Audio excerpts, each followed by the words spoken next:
implementaron esa instancia.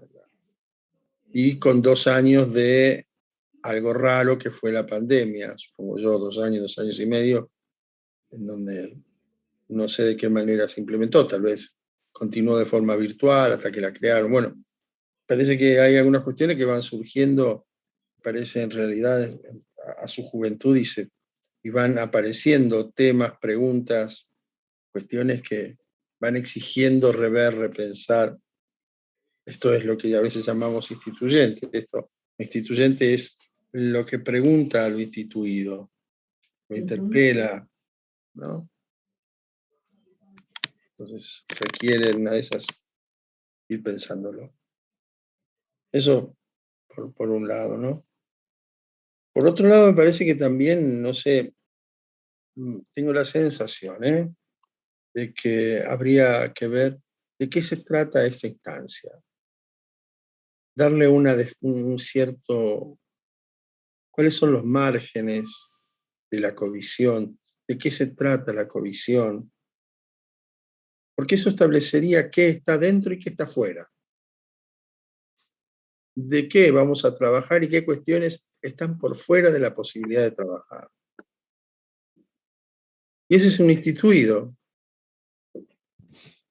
Establecer más o menos con cierta, llamemos claridad, pero me cabe cierta duda sobre cuán claro puede ser, pero ir en una instancia, en un primer momento, establecer cuáles son las reglas de juego, o sea, crear un instituido para eso. Porque pareciera que es acompañar los malestares, suena, la duda de las colegas,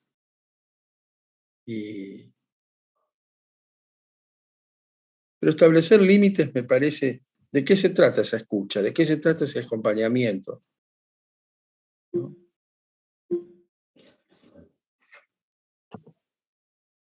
Susana, tenés un celular, ¿no? Hola. Sí. ¿Cómo ¿Qué vas? está? ¿De costado? Da lo mismo porque te vemos siempre. Afortunadamente el celular se ocupa.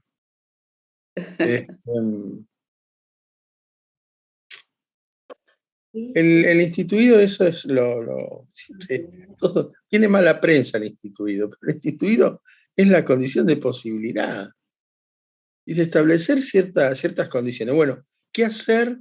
En qué cosas sí vamos a tomar y qué cosas no. Y bueno, si vamos pensando y trabajando sobre de qué se trata la covisión, entonces algunas cuestiones van a quedar afuera. ¿Y qué pasa con lo que queda afuera? Queda afuera.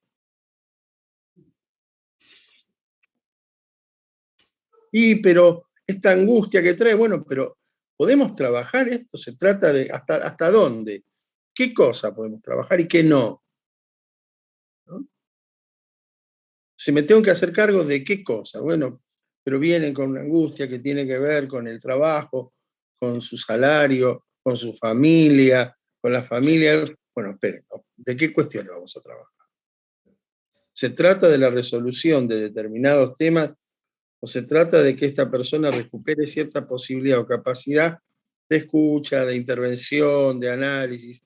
Bueno, no sé, eso.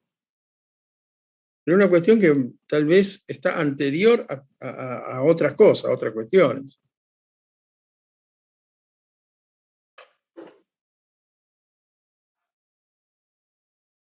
La cuestión del tiempo, alguien me recuerda lo que dije con la cuestión del tiempo. Es una institución interesantísima el tiempo, que para mí es una de las pocas instituciones feroces, importantísimas, que solo depende de cada uno de nosotros. Es una institución que depende de uno, porque la agenda de uno la arma uno. Y eso es el tiempo. Jerarquización, priorización, eso lo hace uno. Hoy voy a estar acá y no en otro lugar. Y eso depende del valor que yo le doy a este espacio, por ejemplo. ¿Qué sucede aquí? No tengo la obligación de estar aquí. Yo establezco que para mí este es un espacio de producción que a mí me interesa.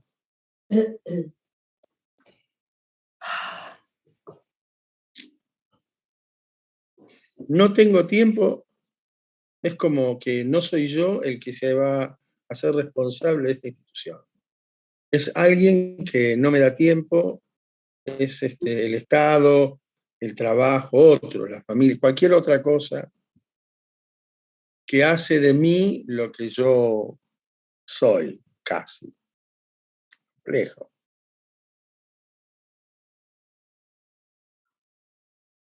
Gracias a alguna compañera que trajo el concepto leyó a Foucault a la letra, trajo el concepto de dispositivo, y es lo que yo hago. O sea, el concepto dispositivo es una lectura mía del concepto dispositivo de Foucault. Jamás, menos mal. Y me parece interesantísimo el concepto, que trae volver sobre el concepto que trae la compañera, ¿no? Porque me parece rico, me parece más complejo en algunos puntos. Yo de alguna manera hice una edición, y es de todos los textos que yo les di, es la lectura que yo hago de esos textos, no son los textos. Así que recomiendo ir a los textos, ¿no?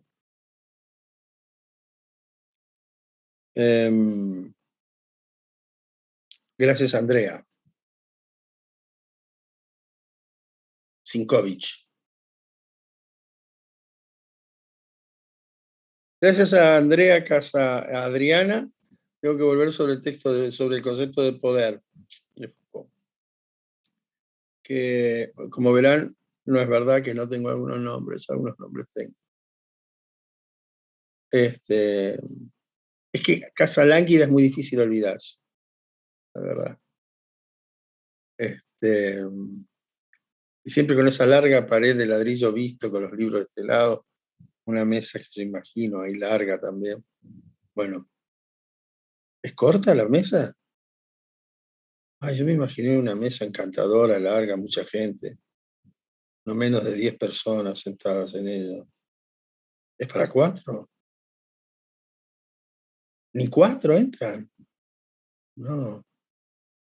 Ah, wow, ok. Otra frustración más de mi imaginación. Bueno, porque yo no sé, me parece la cuestión alrededor del poder, ¿no? Y decía, se tiene, eh, se ejerce. Y la verdad que lo que trae, por lo menos para mí, ¿no?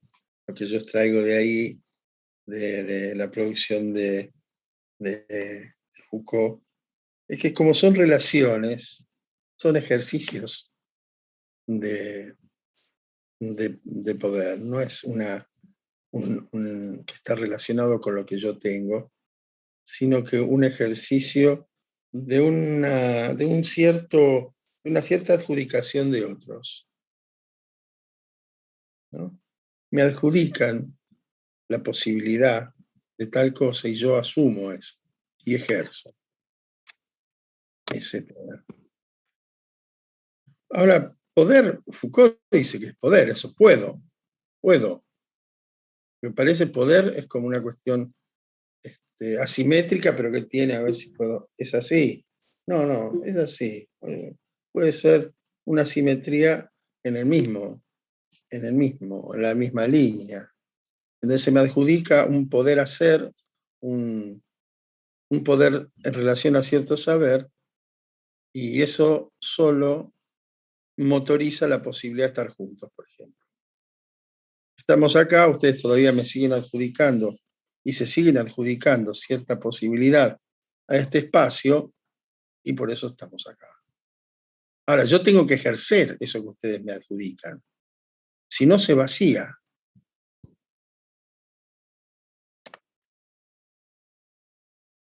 Todo lo que estoy diciendo es para comentar. O sea, si alguien tiene algo para decir, preguntar, interrogar, discutir, a mí me vendría precioso, ¿eh? Pero lo que sí quita en esta cuestión del tener o del ejercer una responsabilidad. Cuando alguien tiene y yo no lo tengo, me quedo sin la responsabilidad del ejercicio de poder. Yo no hago porque el otro tiene, alguien tiene poder, el Estado, el director, el presidente, el coordinador, algún otro. Pero todos sabemos que no importa el lugar que tengamos, cuando el otro te retira confianza, te retira saber, no pasa nada. Y si vos no ejerces ese lugar que te adjudican, la verdad que el resultado final es un tremendo quilombo. Si vos sos nombrado presidente, director, coordinador, director, y tenés que ejercer cuotas de poder que te han adjudicado, las tenés que ejercer. No te podés borrar de ese lugar. Bueno, hay gente que sí, la mayoría, mucha gente se puede borrar de ese lugar. Pero vean y registren las consecuencias de ese no ejercicio. Ahora hay gente que el poder le advino y tiene. Entonces cree que adviene de ellos como una cuestión más o menos divina y hace estragos con eso. Ahora, si hace estragos es porque alguien lo permite.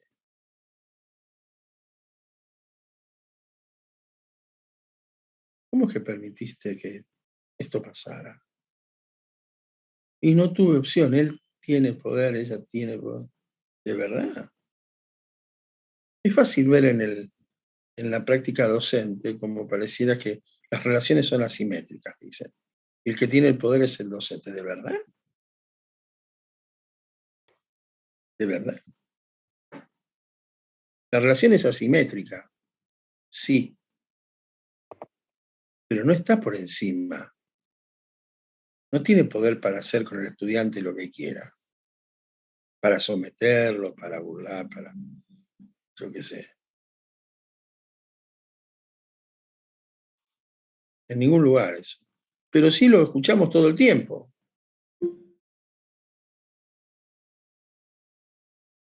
No solamente que lo escuchamos, lo vemos.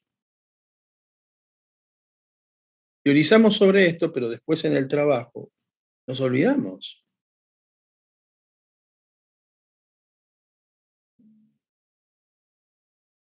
Decimos, pero escuche, usted leyó, sí, usted es un estudioso de Foucault.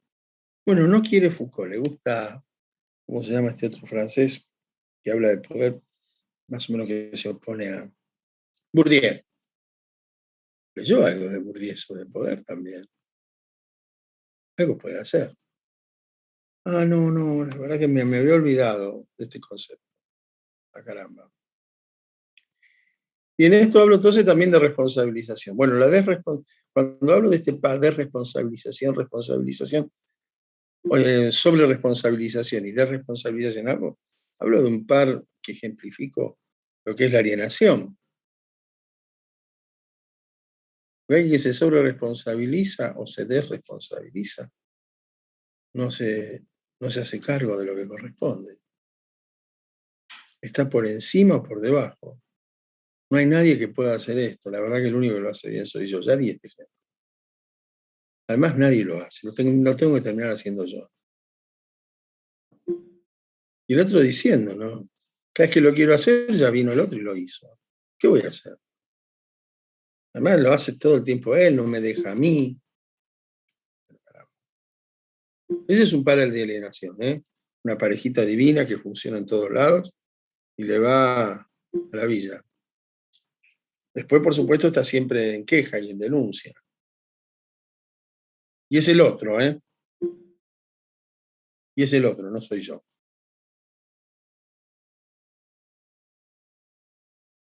Es interesante como mientras sea el otro, no me cabe responsabilidad en ese escenario, en esa escena, en ese relato.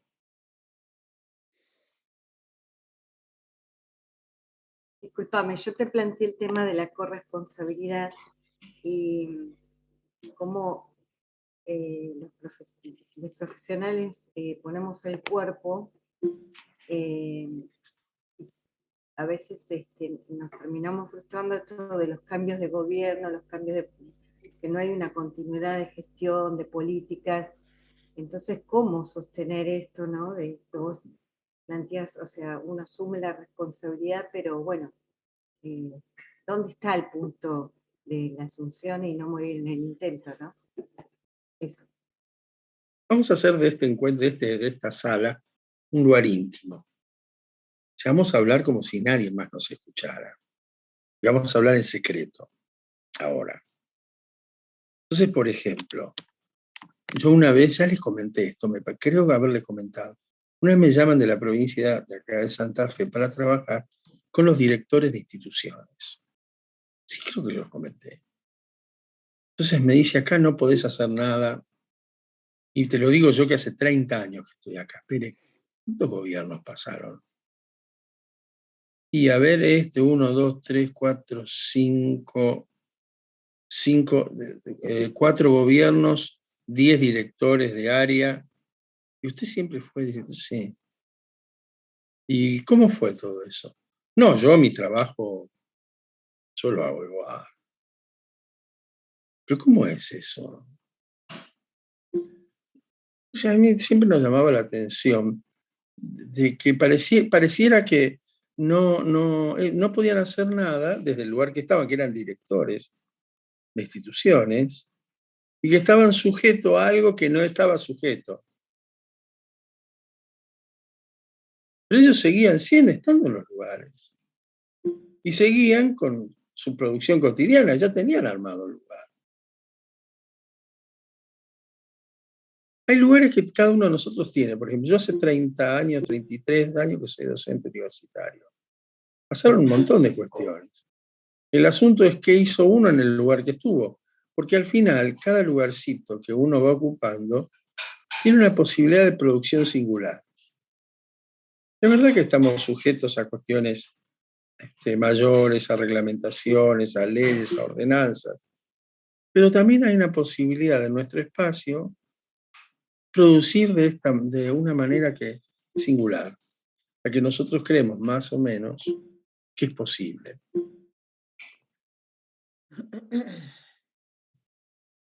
Es rarito esto,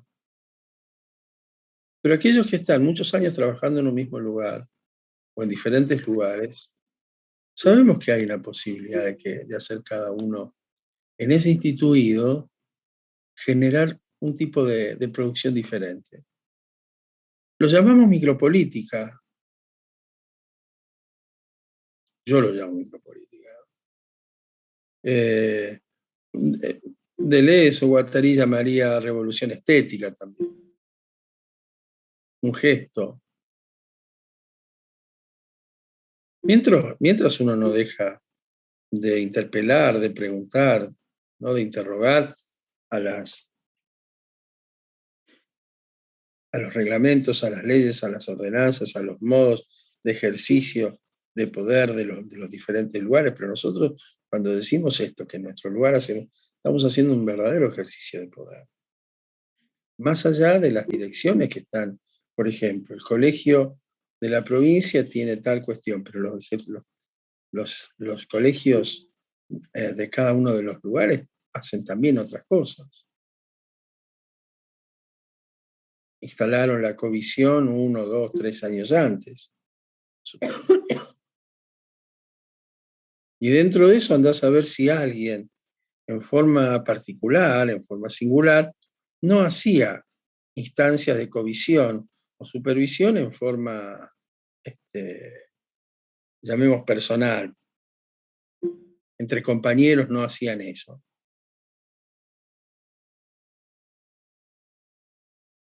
Sin que estuviera arreglado de ninguna manera. Se reunían para ver qué les estaba pasando y a quién podían ayudarse entre ellos. O sea, tal vez había eso. Luego empezó a arreglarse, a generar, porque la ley no viene antes de la cosa. Primero viene la cosa y luego se empiezan a crear las leyes que van regulando eso que está ahí. Una reflexión respecto de eso. en realidad siempre los trabajadores sociales tenemos como un hábito de encontrarnos, reflexionar sobre las condiciones de trabajo, sobre el trabajo que hacemos, sobre los usuarios, digo, siempre está como este ejercicio, y deviene históricamente un ejercicio que siempre ha estado en nuestra construcción, ¿no? Por ahí, siempre cuando hablamos con la prima de la psicología, lo tiene más claro en procesos más de estar ahí individualmente, los psicólogos en procesos de ser acompañados y reflexionando. Pero en esto que decís, históricamente lo hemos hecho y recién ahora creo que se ha puesto nombre a esto, ¿no? Covisión, supervisión, supervisión, covisión. Es muy reciente esto de la norma o de la forma de anclarlo. Muy interesante. Perdón, hago una acotación. En realidad, yo he leído sobre el proceso histórico de supervisión y en realidad, lo que yo he leído al menos, lo que dice es que la supervisión nace casi junto con el trabajo social profesionalizado, digamos, y de hecho los primos psicólogos, como le dijiste, se copian o lo toman del trabajo social al espacio de supervisión. Entonces, está en nuestro ADN, digamos. Después ha ido cambiando, estaba más asociado con la parte más de capacitación y educativa, ha ido mutando y ha ido tomando otras formas, pero en realidad creo que sí es parte de nuestra formación base.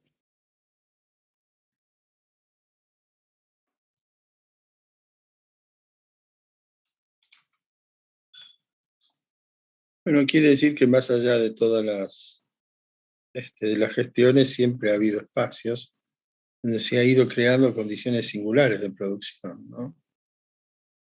Y además en la medida que han logrado colegiaturas y entonces han empezado a armar polos en donde puede generarse alguna otra regulaciones, legislaciones, honorarios, salarios, no sé hasta dónde llega las posibilidades general de cada colegio, ¿no? En términos gremiales, cuáles son los alcances y los objetivos, pero me parece que esa es una de las vías.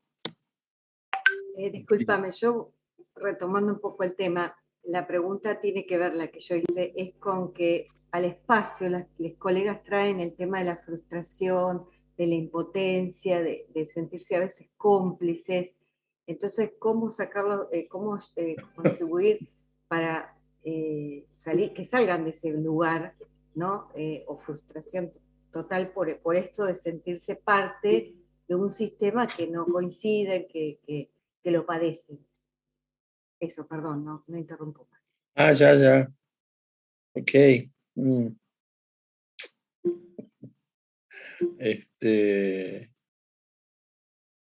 No sé, me parece que es fácil y me parece que es enormemente complicado. Por un lado, la verdad que por mi estilo yo me reiría un poco. Si te quiere trabajar acá, cambiar el mundo, como quiere hacer, quiere cargarse con los males del mundo y el sufrimiento ajeno, en realidad, ¿cuál es su responsabilidad en este proceso y en esta instancia, en esta escena, ¿no? Que si no, tenemos que cargar con tanto. Imagínese para los psicólogos, ¿no? O para los médicos, así en donde se espera que tu vida está en sus manos, tu salud mental está en sus manos, el saber que... Y la verdad es que no, algunas cositas están en sus manos, inclusive algunas cosas. Por eso los médicos preguntan sobre un órgano, no preguntan sobre tu vida, y es un error tremendo, porque ese órgano es el lugar en donde toda la vida está golpeando ahí, toda su historia, todas sus cuestiones, es complicado. ¿De qué nos hacemos cargo? Vienen con todo eso, y bueno, vienen con todo eso. Vienen con las cosas que les traen los usuarios, no sé, por esta denominación que no sé, me incomoda, no sé por qué, pero los usuarios, en fin, voy a intentar de de que me incomode poco. Vienen los usuarios. Tomar otra. ¿Eh? Las personas, podemos tomar otra denominación. Claro, las personas que vienen. ¿No? Está bien. Sí, sí. Porque si no, claro, porque los usuarios vienen a usarnos, ¿viste? Y a mí no me usa nadie. No, una de las cosas que me parecía interesante en esto que decía, y sobre todo en lo que marcaba o lo que aportaba Adriana, es la delimitación, ¿no? Establecer los límites. ¿Cuáles son los límites? ¿Cuáles son las fronteras del ejercicio profesional, de los procesos de intervención? Y creo que ahí hay como todo un proceso, si se quiere, de experiencia y de armado, de necesidad de armado, de contenidos teóricos, de conocimiento, de cuáles son esas fronteras en las cuales construimos los procesos de intervención o en las cuales trabajamos. Me parece que eso también es necesario ponerlo en palabras o empezarlo a construir. ¿Hasta dónde? ¿No? Más allá de esas preguntas que el trabajo social siempre se hace, ¿qué, cómo, para qué? Digo, ¿hasta dónde? ¿Cómo podemos co-construir esto? Yo estaba con una trabajadora social de Canarias, Canarina, la Loli, un ser extraordinario. Andrea Sinkovich. Porque está en 2 lugares. Bueno, ahí va. Entonces ella decía, uno trabaja en esto porque te duele, no sé. Entonces decía, bueno, era más amplio, agregaba muchas cosas encantadoras. Era la mujer de Tomás, creo que sigue siendo la mujer de Tomás Villasante, un sociólogo madrileño.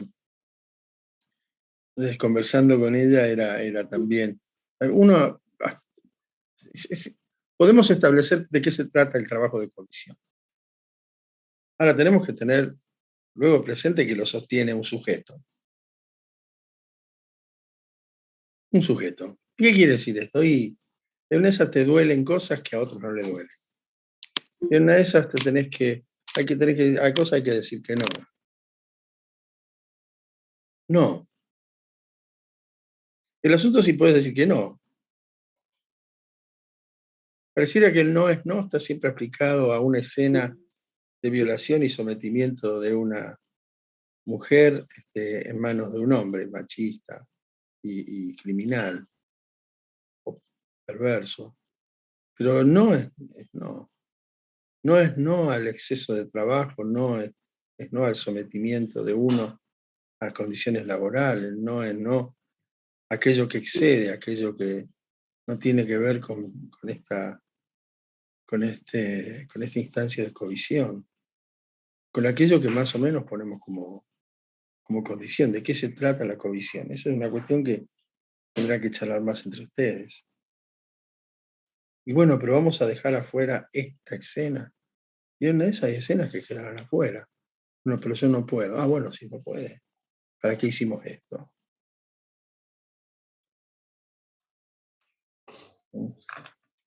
¿Puedo agregar algo? Adelante, Sandra. Buen día. Yo estaba pensando que por ahí la covisión seguramente forma parte del trabajo social, de la historia del trabajo social, porque también acompaña los procesos colectivos. Creo que uno empieza a buscar espacios de covisión, una profesional, ¿no? Una colega, cuando empieza a entender que la cuestión del trabajo social es colectiva.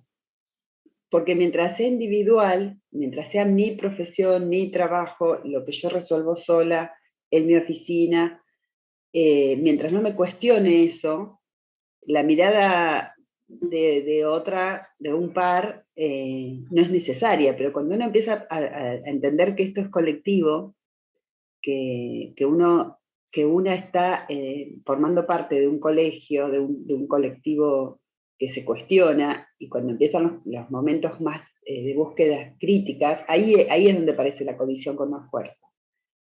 Se me ocurre que forma parte de ese aspecto del trabajo social, que no todas las colegas, no todas han descubierto todavía,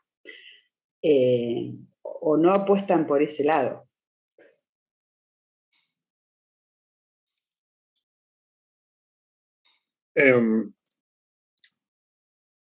Sí. El que viene a una covisión, a una supervisión, a un pedido de ayuda, ese es un pedido de ayuda. Es muy difícil que vaya alguien a una covisión cuando siente que le va todo bien. Es complicado, es raro. Es como el médico o el psicólogo. Si va todo bien, es difícil a veces, asistir a una covisión. Por eso llega gente un poco quemada por su trabajo, saturada por un montón de cuestiones y de temas. Me parece a mí, no sé, ustedes me dirán, yo espero que me corrijan en este punto. La sensación que tengo me parece que va por ahí, con lo cual es difícil porque viene alguien desbordado.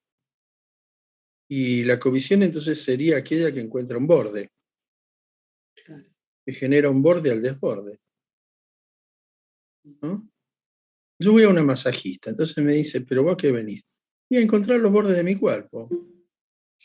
Cuando vos me tocas, yo sé hasta dónde llego con mi cuerpo, porque pierdo a veces la noción del borde. El otro me toca y yo sé hasta dónde llega. Es un poco raro eso. Y a mí sé que es raro que sos. Sí, bueno, puede ser. Pero me parece que viene alguien desbordado.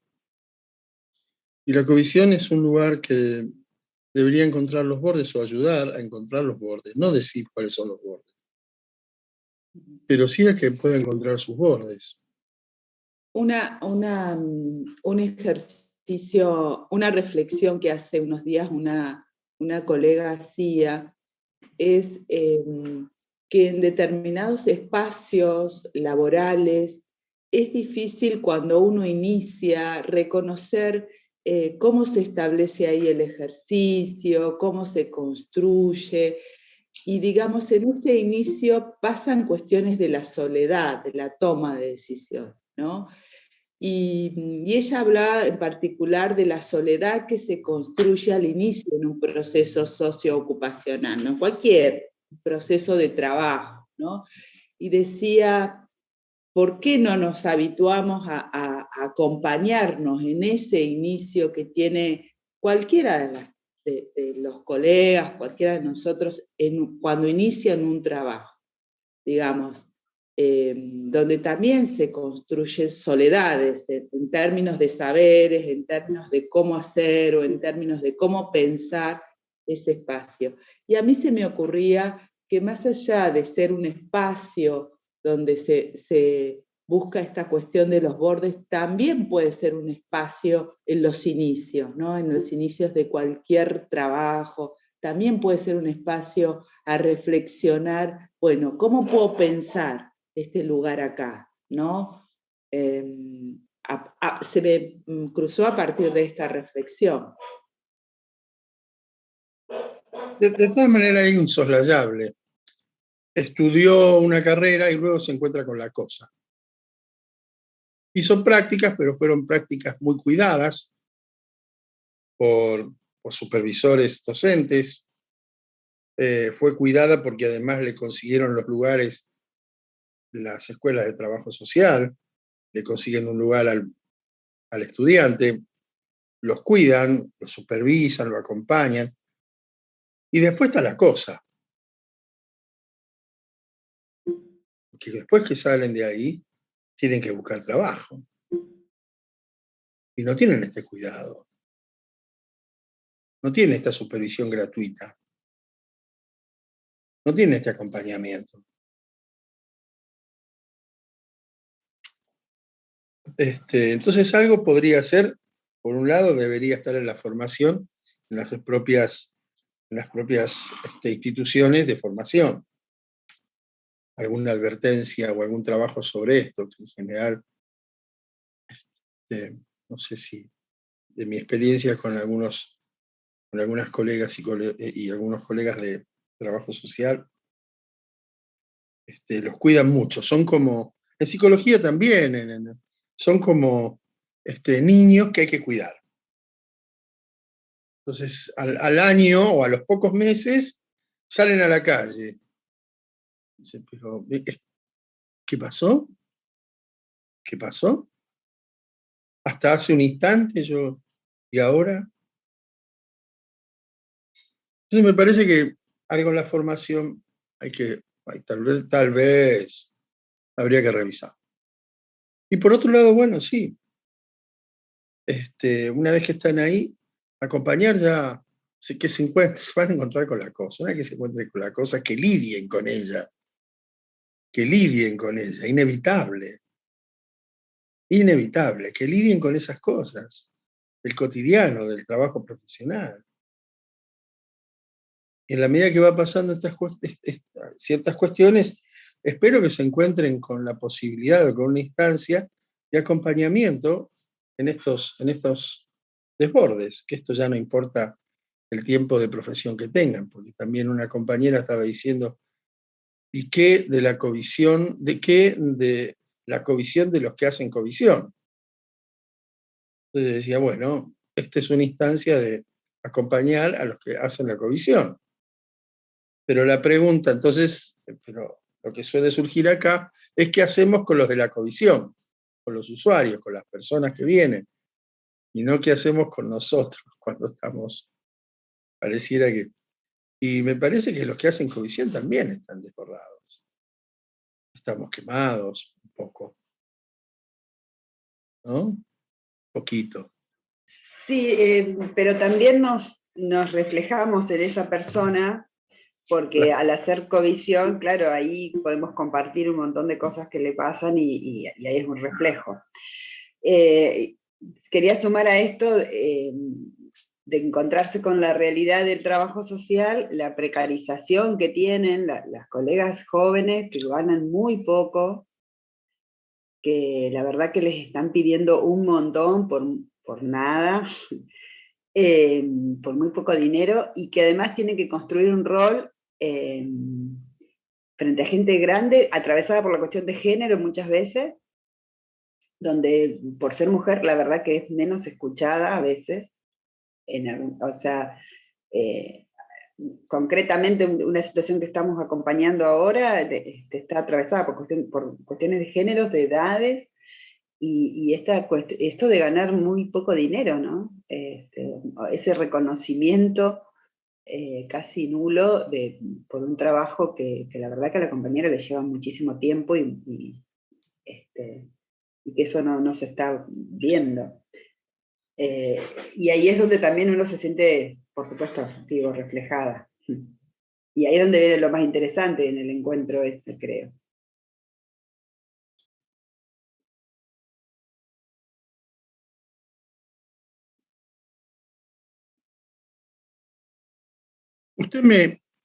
Sandra, ¿le caigo bien? ¿Y por?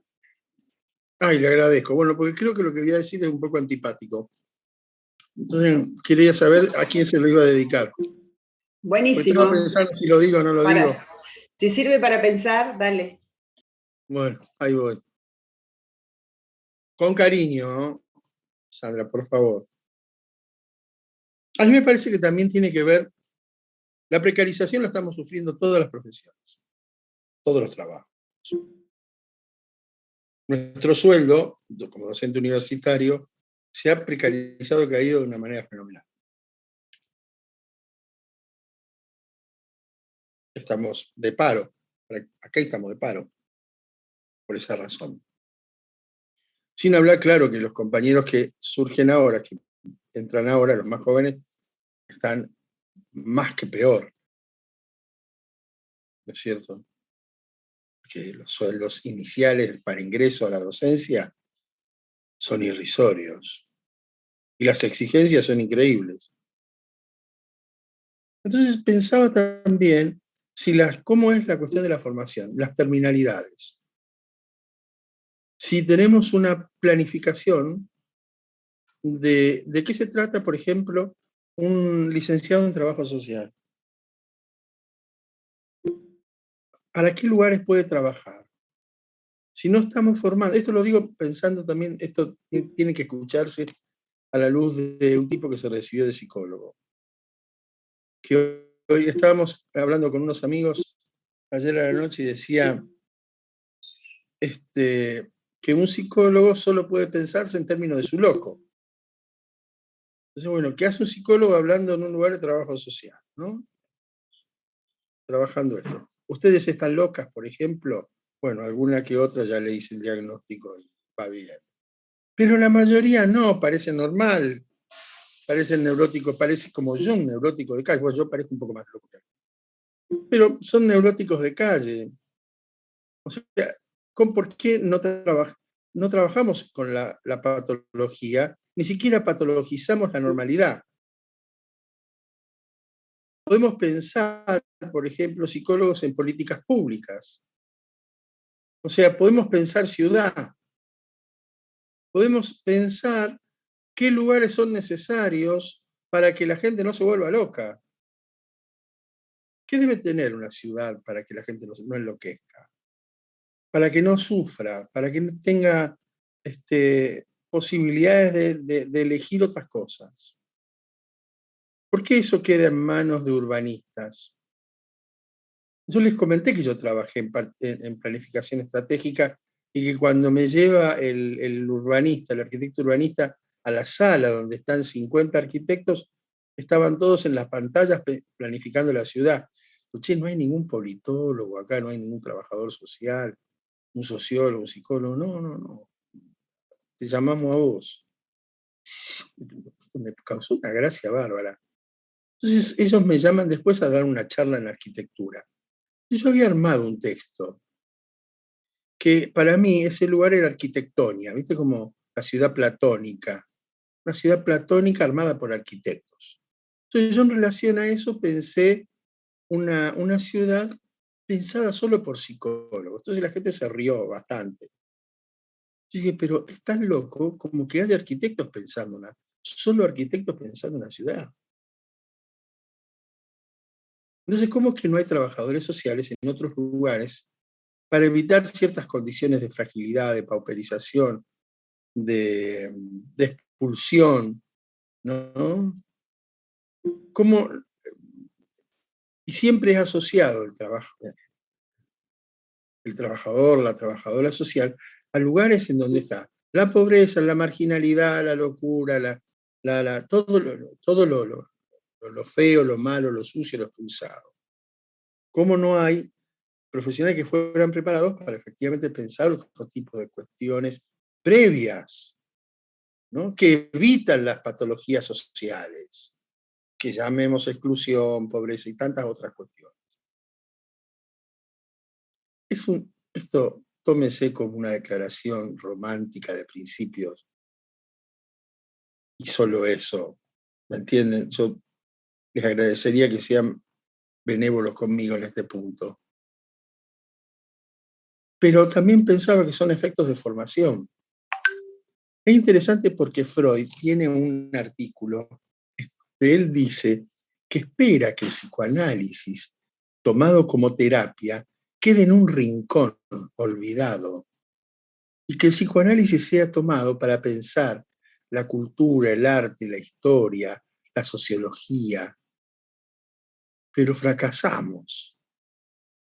Las facultades de psicología son lugares para tratar las patologías, las psicopatologías, para hacer consultorio, no para trabajar en el cotidiano.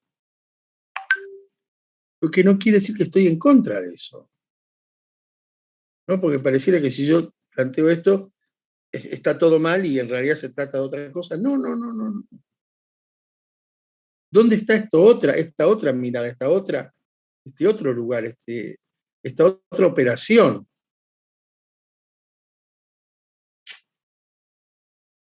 Bueno. Ahí una de las cosas que se me ocurre, que siempre en términos de la disciplina del trabajo social, es que no nos posicionamos en lugares donde, si bien estamos formados para hacerlo y, digamos, y para ocupar esos lugares, generalmente no nos posicionamos en el diseño de las políticas públicas en relación a la urbanidad. Y eso es un campo de los cuales algunos colegas han tenido el placer de atravesarlo y construirlo ahí, pero en general hay una larga lucha respecto del trabajo social en relación a ubicarse ahí, en anclarse ahí en el diseño justo de las políticas sociales, ¿no? Y en esto de pensar la urbanidad o la construcción de la urbanidad desde otros puntos de vista, ¿no? No simplemente de algunas cuestiones que tienen que ver con la asignación, la distribución, los procesos de intervención, claramente en las instituciones, ¿no? Y bueno, eso es algo que en los últimos tiempos se viene, digamos, promoviendo esa lucha, ese espacio por ocupar ahí, ¿no? Pero bueno, es una cuestión también del devenir histórico. Porque esto también tiene efectos sobre los salarios, sobre la precarización laboral. Todos van a un mismo lugar, con lo cual el título cada vez vale menos.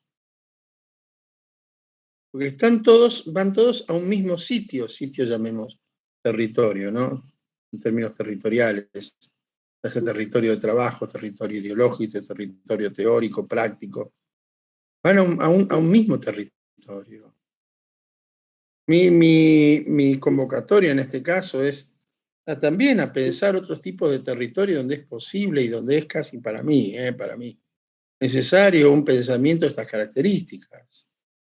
Pensar urbanidades, pensar políticas públicas, pensar tantas otras cosas que evitan o que están antes, que tal vez puedan estar al servicio de disminuir, amorigerar estas patologías sociales.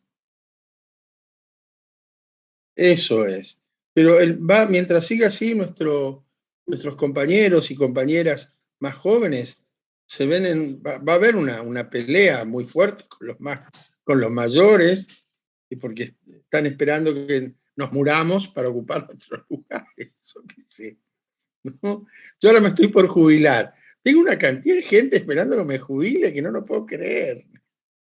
Porque soy concursado, este mismo cargo se va para un montón de gente, ¿me entiendes? Mi herencia es un montón de dinero precario. Porque imagínense que, está bien, tengo un cargo, pero yo qué sé, va a terminar siendo 4 o 5 lucas, 7 lucas, 10 lucas, que es plata. Entre 0 y 10 es 10. Pero es una condición un poco complicada. Pero de todas maneras me parece que, bueno, esto, no sé, no tiene mucha importancia en relación a los temas que hemos estado trabajando, en las preguntas que han surgido. Pero yo también quería poner mis preguntas, ya que estamos. Sí, adelante. ¿Puedo una intervención? Sí, Patricia, vamos. Una o más, digamos, pero escuchando todo esto, yo también pensaba, yo tuve la suerte de trabajar muchísimo en políticas públicas, de trabajar en planificación estratégica, en urbanidad, por ejemplo, en un pueblo de la provincia de Buenos Aires que se iba a desarrollar un complejo termal importantísimo. Me contrataron con fondos del BID, ¿no? Porque había que pensar cómo iba a influir en el empleo, en la vida, en las condiciones de vida de un pueblo de 15.000 habitantes, semejante desarrollo urbanístico, ¿no? Que era eso. Así que bueno, tuve la suerte de estar ahí, de estar en la planificación de las políticas sociales del gobierno de Entre Ríos, estuve en La Matanza desarrollando un programa de salud importante. O sea, he tenido la suerte de poder participar. Pero también me doy cuenta que no es un espacio por el que ninguna colega pelee, quiera ser parte, digamos. Es como que, bueno, de hecho, bueno, yo me formé, me posgradué en políticas públicas, digamos, pero es como que tampoco desde los espacios de formación de grado, como que se fomenta, digamos, la participación de los colegas en estos espacios de diseño de políticas públicas. Y se trabaja más en esta intervención en condiciones de vulnerabilidad, en todo lo que el 90% de nuestros colegas desarrollan su actividad. Y por otra parte, creo que no falta trabajo. El problema son las condiciones de trabajo que tienen nuestros colegas. Porque en educación, puestos de trabajo sobran. No sé, es como, me parece que tiene que ver más con las condiciones que con empujar a otro porque quiero agarrar un puesto. El tema es que después, y me parece que es desde ese lugar de ingreso a un sistema precarizado, con condiciones laborales de vulnerabilidad y demás, desde donde surge y va a surgir ese malestar que va a ser demandar un servicio de covisión. Y en eso me parece que hay algo que tiene que ver con el trabajador social, que podría pensarse y formarse para intervenir en otros ámbitos, como vos decís, la planificación estratégica, las ciudades, la urbanidad, o de alguna manera la prevención de estas problemáticas. Por ejemplo, qué sé yo trabajé mucho en el desarrollo de un barrio donde en principio para mí iban a juntar familias multiproblemáticas e iba a ser imposible una convivencia. Entonces, bueno, trabajé en la adjudicación de las viviendas, en la adaptación de cada una de esas familias a ese nuevo espacio de urbanidad. Digo, hay muchos lugares donde desarrollar la actividad profesional, pero me parece que el 90% de los colegas, y para mí tiene que ver con la formación de grado, solo piensan el trabajo en una institución con una población en condiciones de vulnerabilidad. Y para mí tiene que ver fundamentalmente con la formación de grado.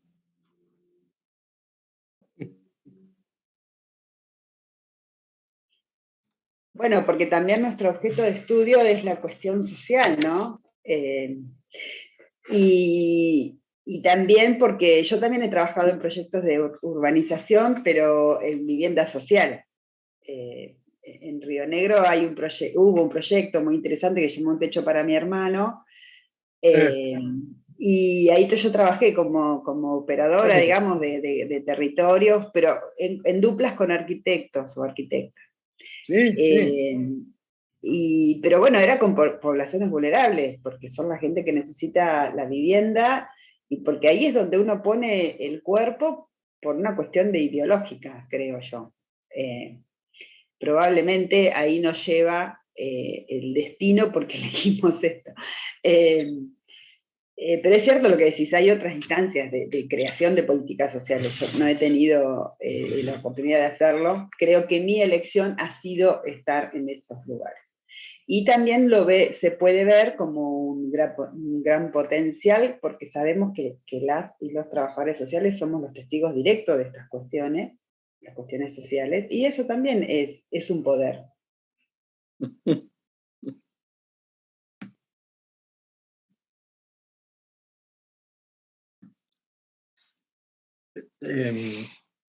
Igual a mí me parece interesante, lo tiro como reflexión y replanteo, ¿no? No pensarlo, digamos, yo hago la aclaración. Claramente tengo la definición respecto sobre determinados derechos y reivindicaciones en relación a los sectores populares, ¿no? Pero, digo, cuando uno piensa ampliadamente los procesos de urbanidad, los puede pensar trazando otros vectores, otras cuestiones, ¿no? En donde ese acceso a los derechos tenga que ver en general con toda la población.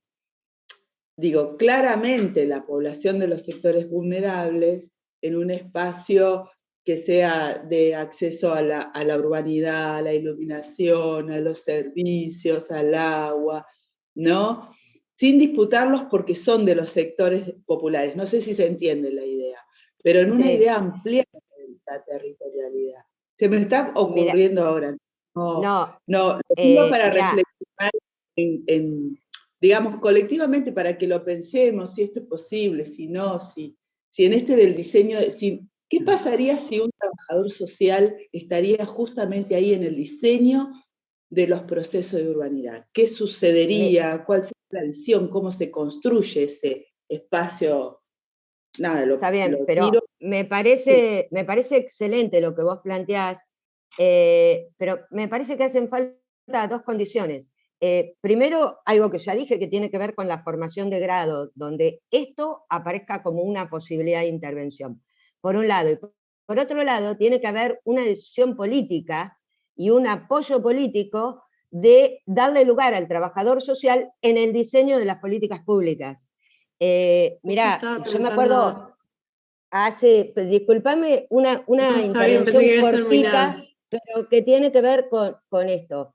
Hace unos años, acá en Olavarría, se hizo una encuesta de hogares donde arrojó un índice de necesidades básicas insatisfechas altísimo. Entonces el intendente me dice, mirá esto no sé si está bien medido. Sí, está bien medido. Bueno, ¿cómo podemos hacer para resolverlo? Porque la verdad que me preocupa tener en una ciudad donde teóricamente es una ciudad pujante, con un desarrollo económico, y bueno, entonces empezamos a pensar qué indicadores tiene, pero para eso fui convocada, digamos, qué indicadores componen el índice de necesidades básicas.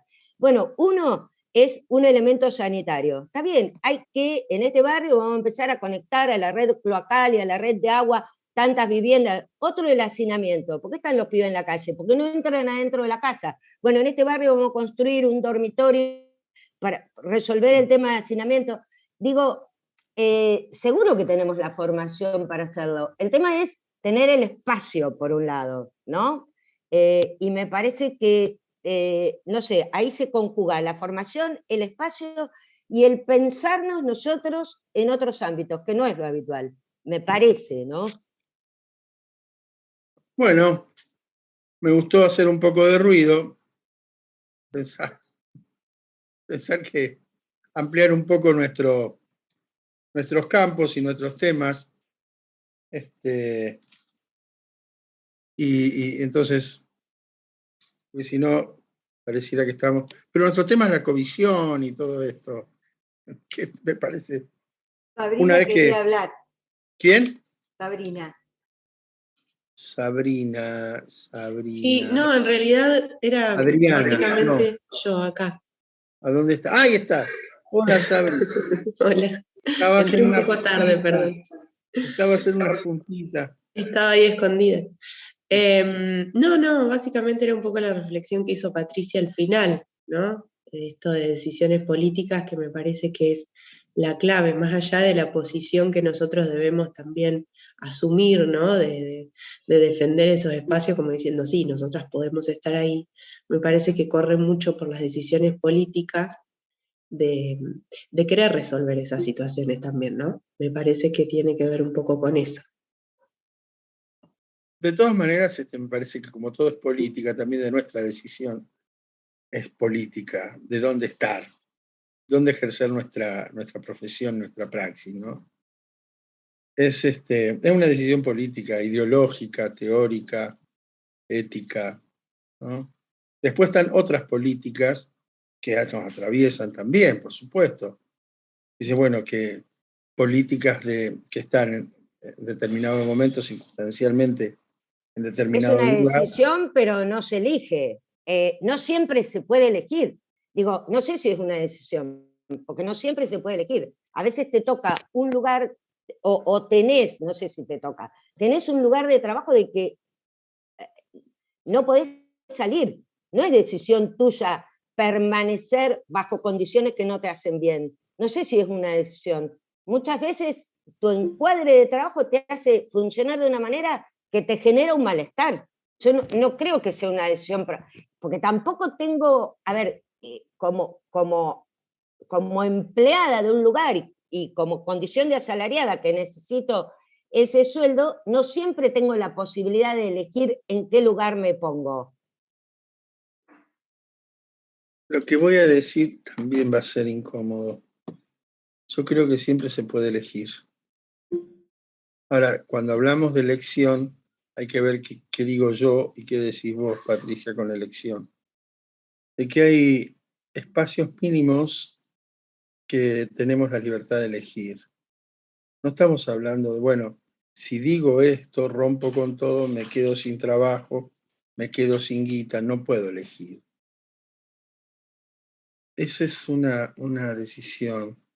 Pero me parece que hay pequeñas decisiones dentro del campo de las prácticas que realiza cada uno que uno puede elegir. Uno puede elegir. Siempre hacer o no hacer, decir o no decir, mover o no mover, estar o no estar en determinados lugares, en determinado momento. Son elecciones que uno realiza.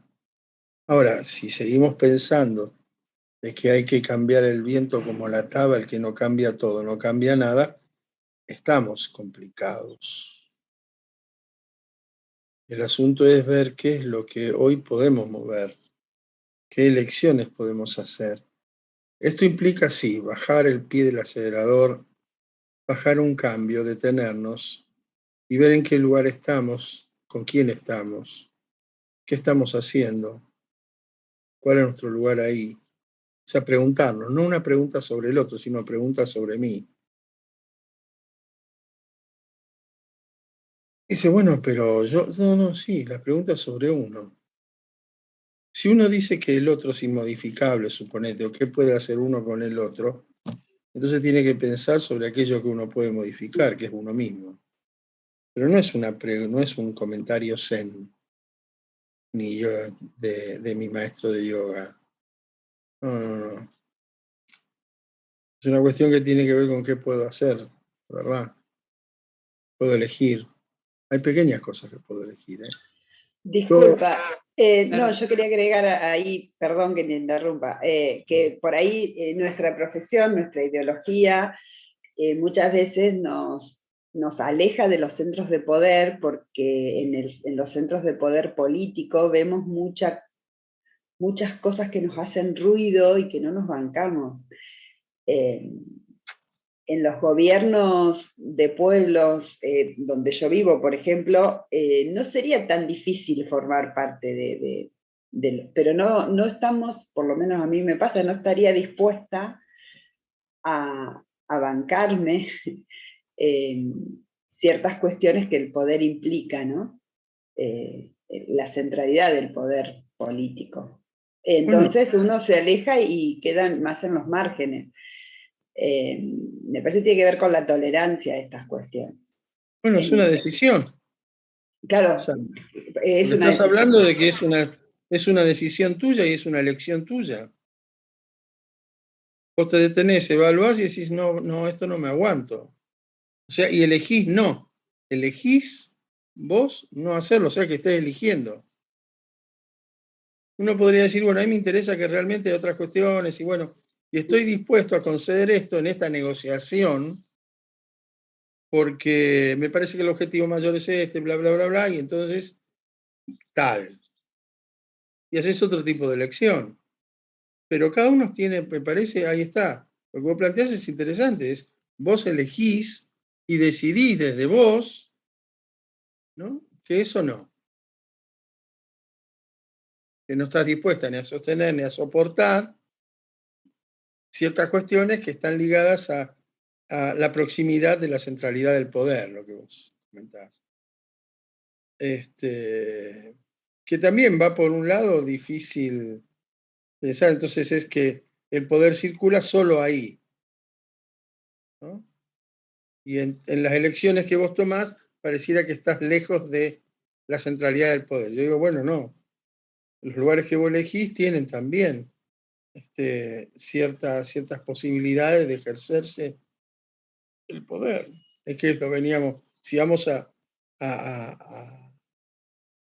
ajustarnos y decir, bueno, que esta definición de poder me es útil, ¿no? Me es útil para pensar una construcción de algo,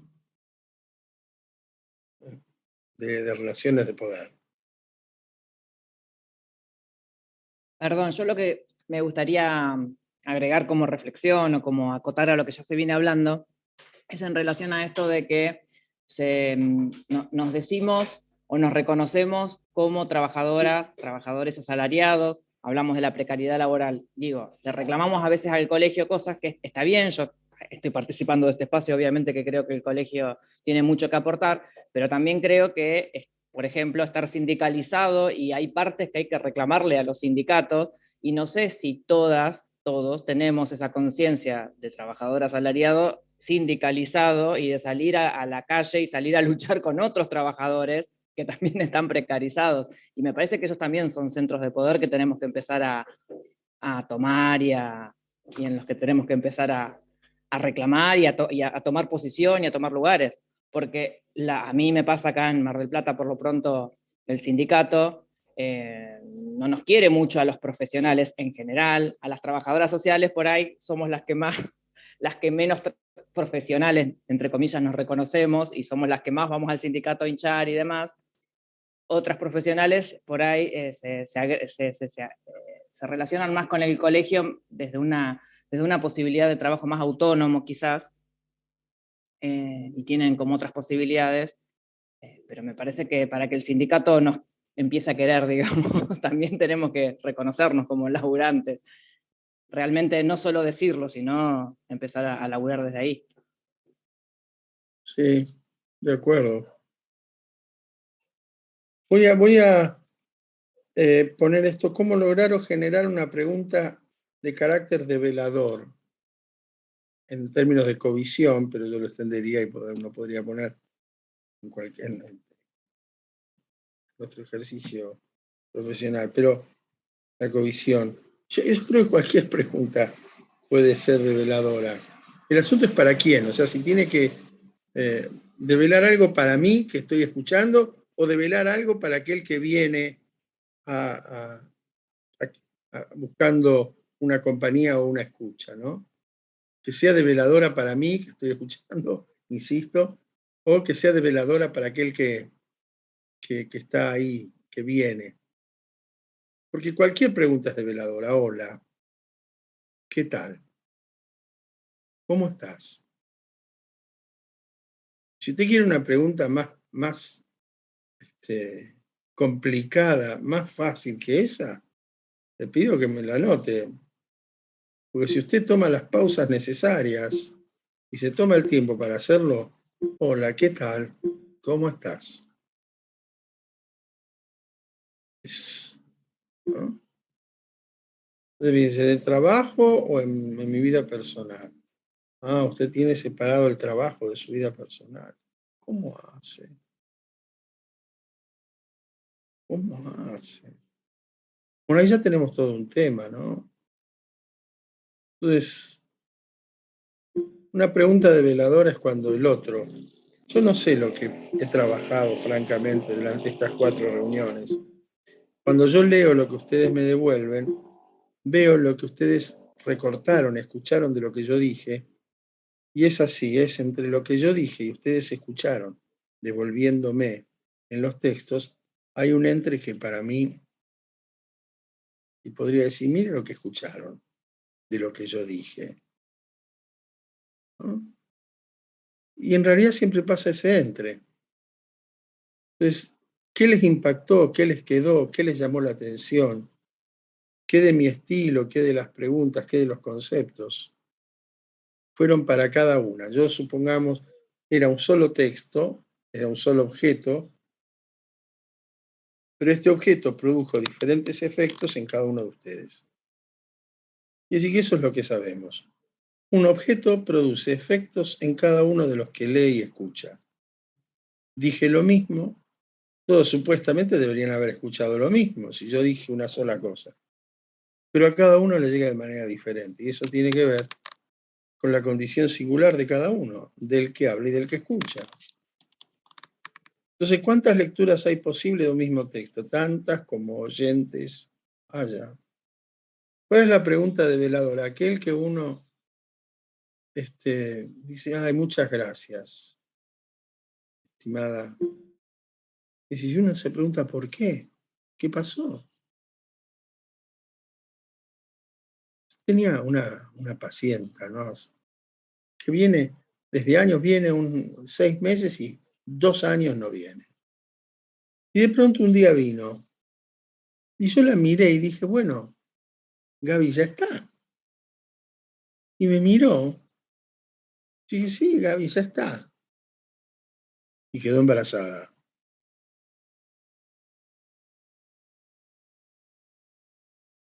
Hasta saber qué escuchó ella. Pero la habilitó a quedar embarazada. Yo qué sé. 42 años, madre primeriza, sin pareja. ¿Qué habrá escuchado, no? ¿Que la habilitó? ¿Cuál habrá sido el comentario, la pregunta habilitadora? Yo dije, ya está. Y dije así, dije, ya está, Gaby. Ya está. ¿Pero qué quiere decir? No sé, pero ya está. Acompañado por este gesto que ahora me estoy mirando. Ya está. Y después me dice, gracias a usted quedé embarazada. Eso lo comenté. ¿Qué tuve que ver yo? Yo no fui. Pero ella me otorga, supongamos que eso, ¿no? Pero fue algo que en ella generó otra cosa, le permitió algo. Eso es algo que uno ni siquiera sabe, pero que produce un efecto en el otro, que tiene que ver con el tema que trae. La covisión la verdad que yo insisto, a mí me parece que es un artesanato, ¿eh?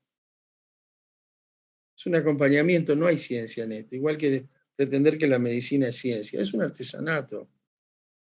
Psicología y las ciencias blandas que pretenden copiar a las duras para volverse ciencia, crear un objeto epistémico, estas cosas, para tener rigor de ciencia, ese rigor de cosa, verdad. Pero nosotros no sabemos. Después, cuando ustedes están en un lugarcito con esta persona que viene a una consulta,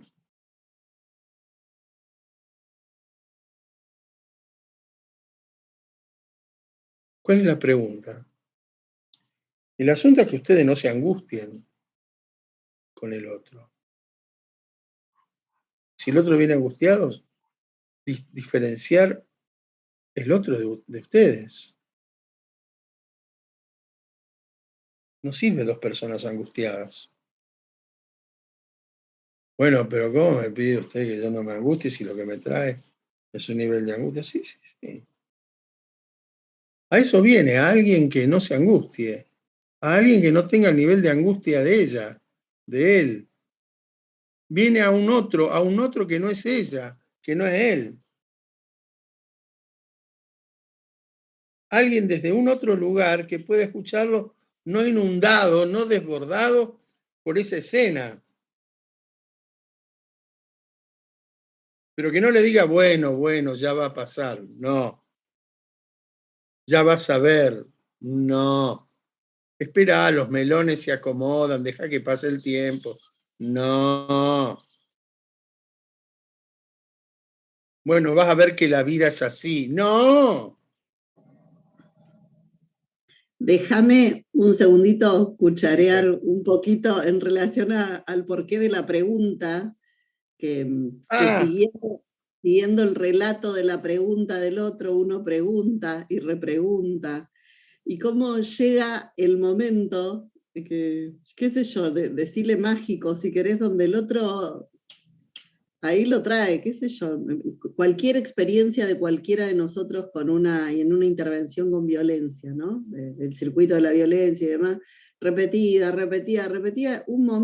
hay un momento en el que te escuché, hice, gracias a vos, esto que vos decías recién, y uno dice, ¿qué hice? ¿Qué dije? ¿Cuándo pregunté? ¿De qué manera hice la pregunta? ¿Qué gesto? ¿En qué situación?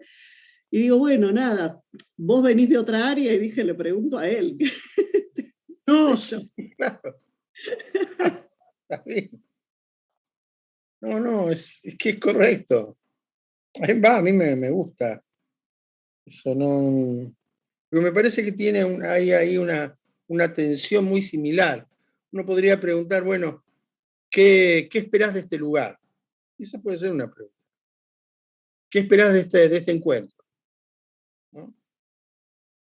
Porque ya entonces trabaja con lo que desea el otro que suceda ahí, y no con lo que yo creo o quiero que suceda en el espacio de covisión. ¿Qué esperás vos de este lugar? ¿Por qué viniste hasta acá? ¿Qué crees que te puede proveer, permitir este encuentro? Entonces más bien tiene que pensarse, ¿no? ¿Qué crees? Entonces tiene que dibujar por lo menos una escena.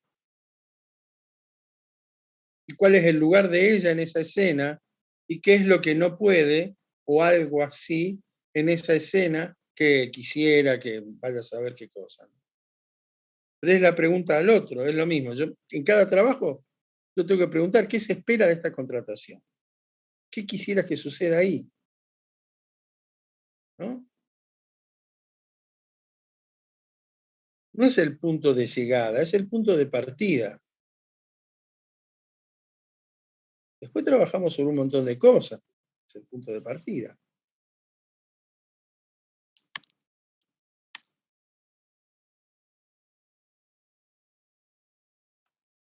Perdón, Sí, ¿puedo intervenir?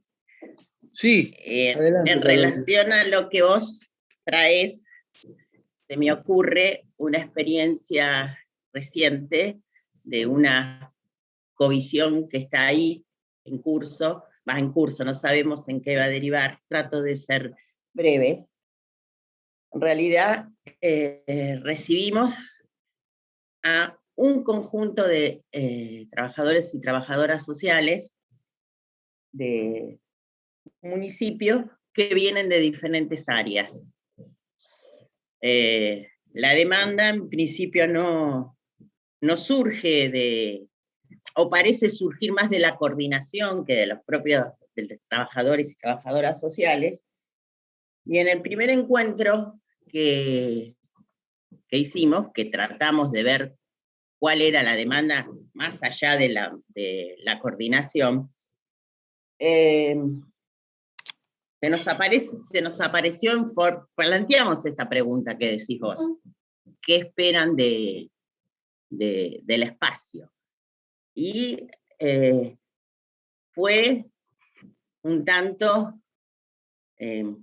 no sé si caótico, pero fueron un montón de cosas que aparecieron y el tema es cómo ordenamos eso, porque vienen de diferentes lugares estas personas. Entonces me lleva a esto que estás diciendo, construir una escena común con personas que vienen, más allá que hay por ahí el eje del malestar, las condiciones de trabajo, las características de las intervenciones que se le que tienen que hacer, o que, bueno, desde las diferentes áreas les plantean, ¿no? ¿Cómo construir una escena en estas circunstancias, ¿no? Nosotras les pedimos, porque lo estamos haciendo grupalmente, que, bueno, que trataran de explicitar para el próximo encuentro que trataran de clarificar esto de la demanda, de qué las había traído, ¿no? Y nos encontramos que dejamos transcurrir dos semanas y no está apareciendo esa demanda, ¿no? Menos mal. Menos mal. Ahora, yo no sé por qué son tan curiosas.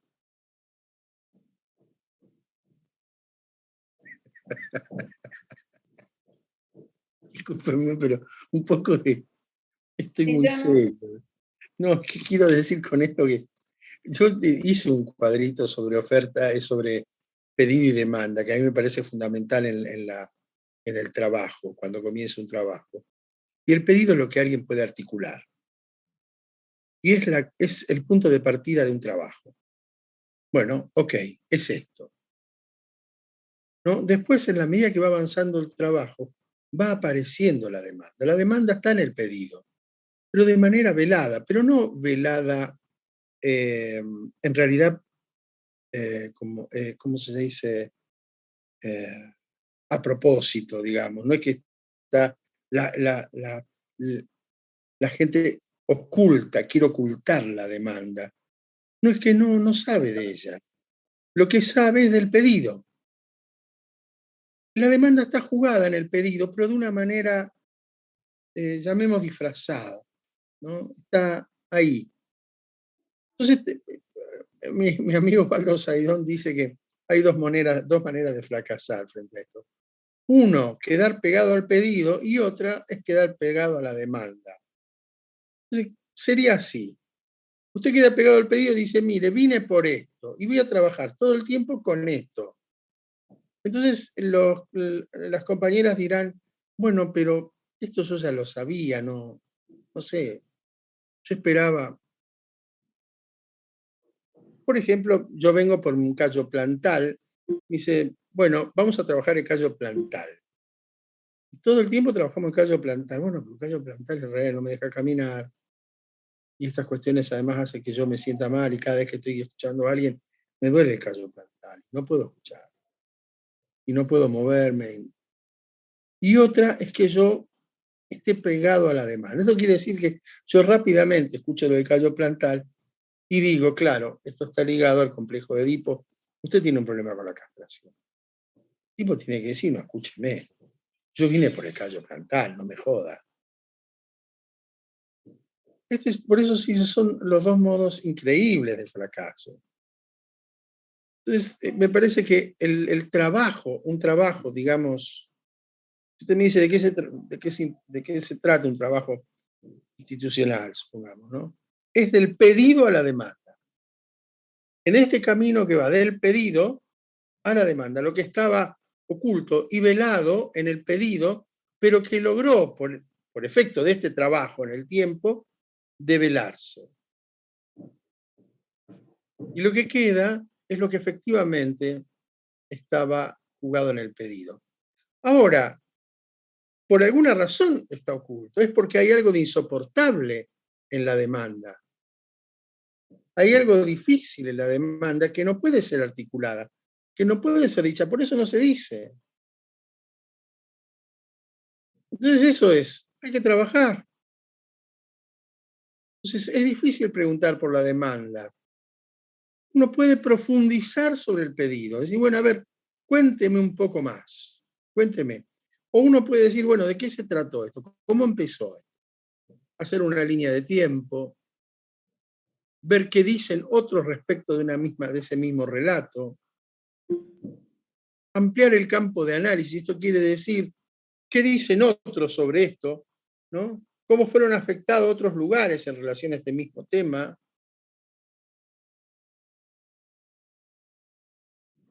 ¿Cuáles son las diferentes voces que trae este tema? ¿No? Entonces ir abriéndolo. O sea, ir creando un territorio más blando en donde sea posible la aparición de la demanda.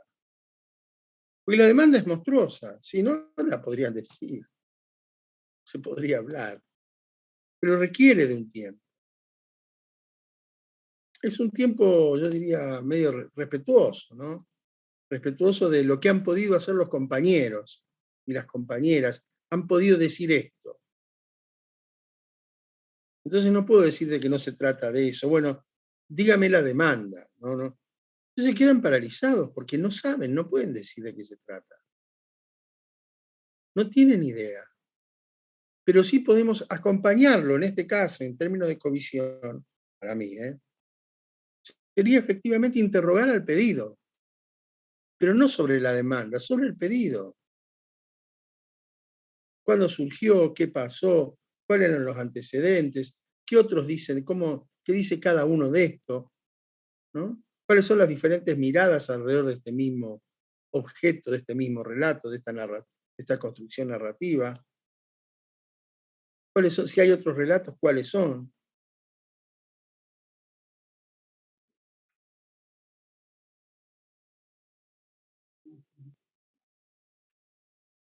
Y ir siguiendo las líneas que se van abriendo, ¿no?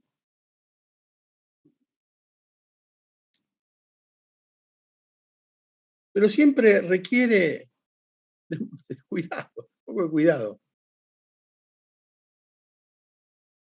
Insisto, el síntoma, que eso es lo que podríamos llamar que es lo que aparece en el pedido, es la cara soportable de fuerzas en pugna, diría Freud. Diría yo, releyendo a Freud. Va.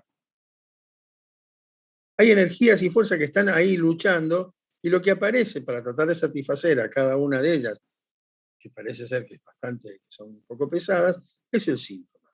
Y aparece un pequeño dolor de cabeza, un malestar digestivo, un dolorcito por acá y por allá, que si no vean las propagandas de los remedios como son, y nos daríamos cuenta de que efectivamente, si usted tiene un dolor digestivo, producto de que le llevaron el auto, pisó un pozo, le dijeron que está embarazada, y todo eso usted toma hepatalgina o toma eso que ataca la fuente del dolor, no ataca el síntoma.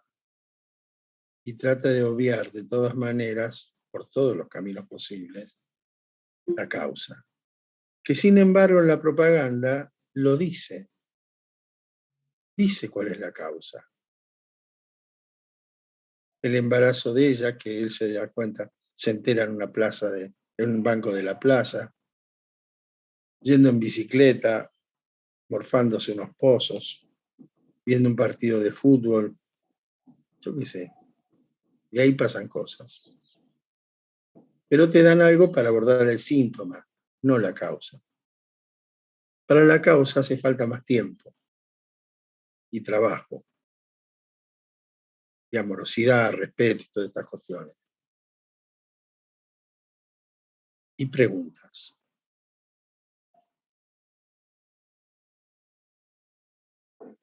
Te hago una pregunta. Cuando Adelante. vos hablas de esto de develar, del proceso de develamiento de la demanda, cuando sí, te referís pusiste mucho énfasis en el tema del cuidado. Ahí estás haciendo alusión a la amorosidad y al respeto, o a otra sí. cosa. No, a eso. A eso mismo. Al respeto por la compañera que está, o los compañeros que vienen más o menos preocupados por alguna temática, ¿no? Entonces, como ir generando un espacio posible en donde esto puede ser abierto. La confianza también, me parece. Sí, total. ¿Quién dijo? Confianza. Oh, yo lo dije.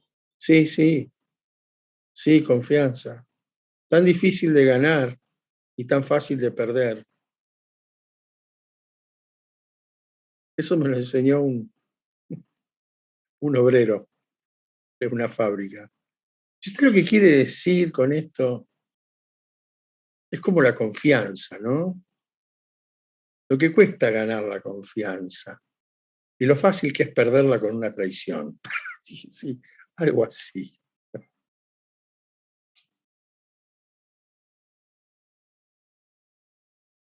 Creo que era respecto de otro tema, pero entra bien ahora. No sé, ahí Patricia creo que tenía levantada la mano, Patricia Seijo, ¿no? ¿Ah, sí? Sí, pero era solo una pregunta a Carolina cuando comentó el espacio de supervisión que habían generado, que eran trabajadores sociales que pertenecían a diferentes áreas, dijo ella. No, yo quería saber si eran diferentes áreas, pero de una misma institución. Esa era la pregunta. o Eran diferentes, distintas digamos, desarrollo social, CAPS, en el... Está bien, pero todos una misma institución con un mismo Pero- decisor político, con una misma política, con un mismo marco institucional. Esa era la pregunta. Sí, todos pertenecientes a un municipio, todos pertenecientes a un municipio. Igual, perdón, si yo mal no escuché, el espacio fue solicitado por el supervisor, no por ellos, ¿no?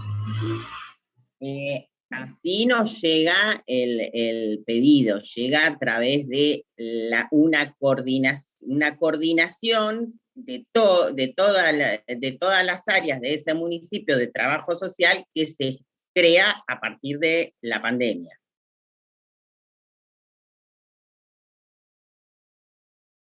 Y por ahí capaz que el proceso, al ser, digo, por uno solo, quizás el proceso ese de confianza que hablábamos recién, se dé con más lentitud quizás, ¿no? Porque digo, si no fue una demanda colectiva, fue solamente de un supervisor, por ahí este develamiento quizás lleve más tiempo, porque claramente, no sé, me parece que el proceso va a ser un poco más largo.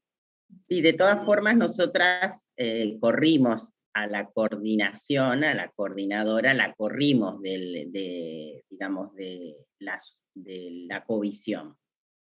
Porque, bueno, consideramos que ocupaba un lugar de jerarquía y de poder en relación a el resto.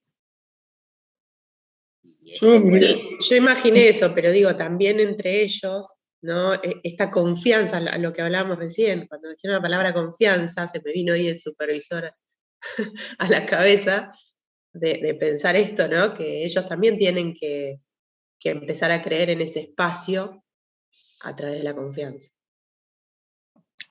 Yo tengo Yo una sola cosita. Sí, adelante, Susana. En relación a esto de la confianza, digo, por ahí siempre que estamos pensando en este proceso de covisión inicial, siempre hay una cantidad de sentidos que nos llevan a la construcción del trabajo, ¿no? Digo, siempre pensando, digamos, este proceso de covisión implica la construcción de confianza, la construcción de amorosidad, y esto implica trabajo. Digo, y esto llena de sentido a la palabra trabajo, ¿no? Y esa es la noción de trabajo, es una categoría que me parece que es interesante abordarla, ¿no? Llenarla de sentido a esta cuestión del trabajo. ¿Qué es para nosotros el trabajo? Y me parece que ahí podemos como co-construir en estos procesos de covisión esta noción desde el trabajo social. ¿Qué es el trabajo para el trabajo social?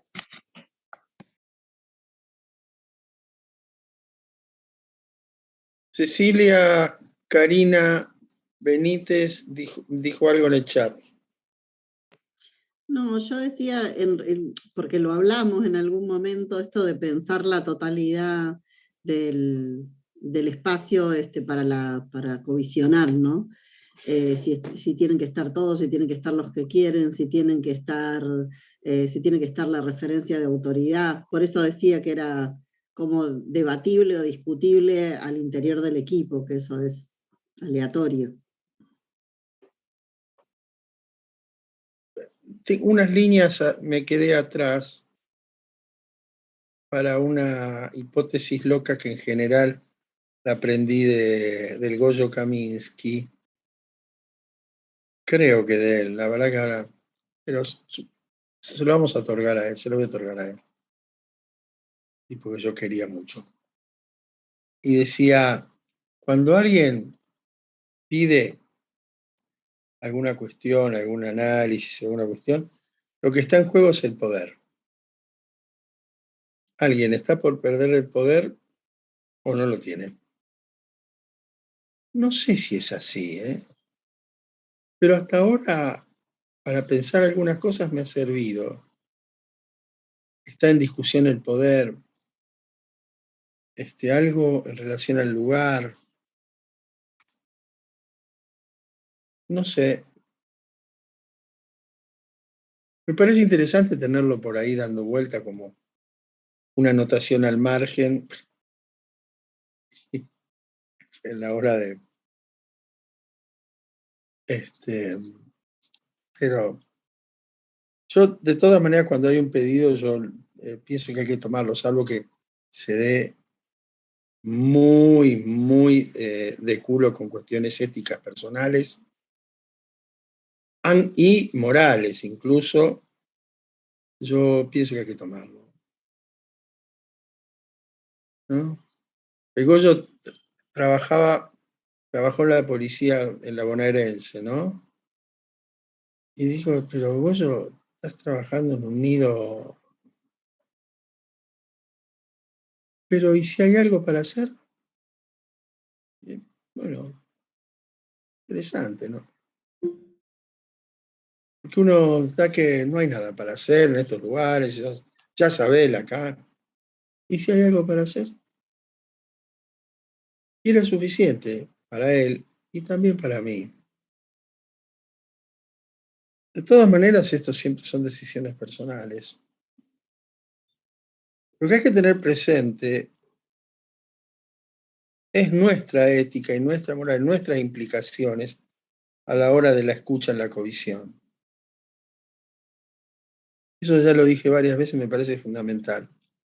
Y voy a decir que, bueno, sobre pedido y encargo, hay algunos escritos que hizo Luró, que hizo Guattari, que hizo Ardoino en un librito llamado La Intervención Institucional, en donde uno dice intervención institucional, imaginario del cambio, cambio lo imaginario, que ya se lo di, que le bajé con toda la bibliografía que está de mi materia, que puede ser interesante.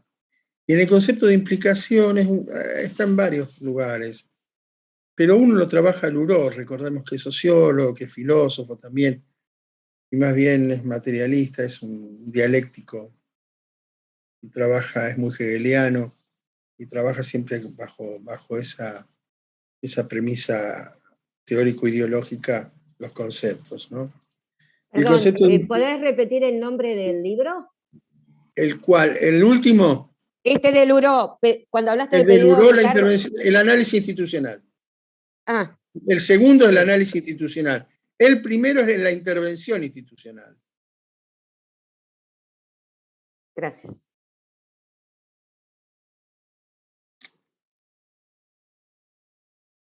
Yo quería, disculpa, en relación a lo que planteó Carolina, nosotros en el Distrito de La Plata tuvimos también un grupo, una solicitud de comisión de 9 integrantes, ¿no? Colegas, donde la coordinadora era quien había solicitado también, ¿no? Bueno, y la experiencia nuestra fue que, bueno, como todos seguramente lo hacen, es desde la horizontalidad generar la posibilidad de que todos pudieran expresarse y no hubo necesidad de que la coordinación, en realidad en dos grupos hubieron coordinadoras o jefes, ¿no?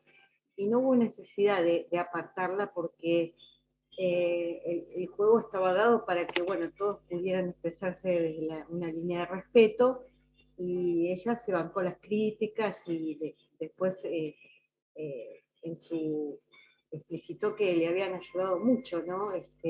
Conocer lo que sentía y pensaba cada uno y a su vez los demás también, o sea, fue productivo, no hubo necesidad de que no estuviera. Obviamente que llevó su tiempo el esto de la confianza, ¿no? Todo eso.